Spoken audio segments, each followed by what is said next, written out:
ચર્ચાપત્ર આ એટલા માટે લીધેલું છે કે આનું ફોર્મેટ જે છે એ પત્ર લેખનને ઘણા ખરા અંશે મળતું આવે છે, એટલે આની સાથે એટલે લીધું છે ચર્ચાપત્ર. પહેલી વસ્તુ છે કે તમારા સિલેબસમાં શું છે. ચર્ચાપત્રમાં કેટલા શબ્દોમાં છે? 200 શબ્દમાં છે. સિલેબસ પ્રિન્ટ કઢવીને આવ્યા છો? સાથે જ રાખવાનો.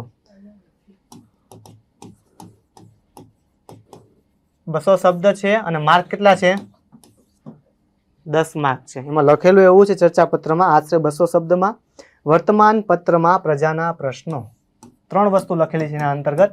પેલું હું લખ્યું છે વર્તમાન પત્રમાં પ્રજાના પ્રશ્નો. બીજું એવું લખેલું છે ઓબ્લિક કરીને સાંપ્રત સમસ્યાઓ.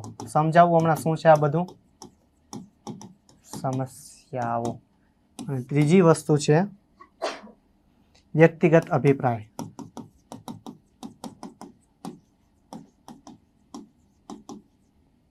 ત્રણેય વસ્તુ એક જ છે. છેલ્લે તો ઓલ ઓવર એક જ વસ્તુ કહેવા માંગે છે, પણ અલગ અલગ ડાયમેન્શનથી જ્યારે પૂછવામાં આવે ને ત્યારે અલગ અલગ દ્રષ્ટિકોણ હોય. ઉદાહરણ તરીકે વર્તમાન પત્રમાં પ્રજાના પ્રશ્નો. પ્રજા છે એક જિલ્લાની પણ હોય, એક રાજ્યની પણ હોય, એક દેશની પણ હોય. ઓકે, તેનો એરિયા નાનો મોટો થઈ શકે. સાંપ્રત સમસ્યા છે કે એનો એરિયા મોટો જ હોય હંમેશા. બહુ મોટા એરિયામાં જ્યારે નુકસાન થતું હોય કે સારો એનો ઇફેક્ટ થતી હોય, પ્લસ ઓર માઇનસ જે પણ ઇફેક્ટ થતી હોય એને કહેવાય સાંપ્રત સમસ્યા. ઉદાહરણ તરીકે હું કે કોવિડની અસર ઇન્ડિયા ઉપર, વિશ્વ ઉપર, તો આ શું કહેવાય? એક સાંપ્રત સમસ્યા કહેવાય. હવે એની જગ્યાએ બીજી વસ્તુ કહું છું કે ઉદાહરણ તરીકે જાહેર માર્ગો ઉપર રખડતા ઢોર છે, એના લીધે જે સમસ્યાઓ થાય છે તો એ કોની થાય? એક સ્પેસિફિક કોઈ એરિયાની પણ થાય અને એક રાજ્યની પણ થઈ શકે.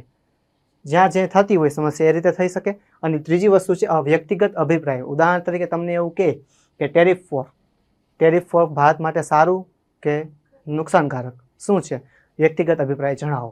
સિમ્પલ આવું કહે છે. તમારા મંતે શું છે ટેરિફ વોર? એવું પૂછવામાં આવે. એટલે કોઈ પણ એવો ઇસ્યુ ઉપર તમારા મંતે શું તમારો અભિપ્રાય છે, તમે શું કન્ક્લુઝન એના પરથી કાઢો છો, તમે શું વિચારો ધરાવો છો, એ પૂછવામાં આવે ત્યારે એને કહેવાય વ્યક્તિગત અભિપ્રાય. આ બધી વસ્તુઓ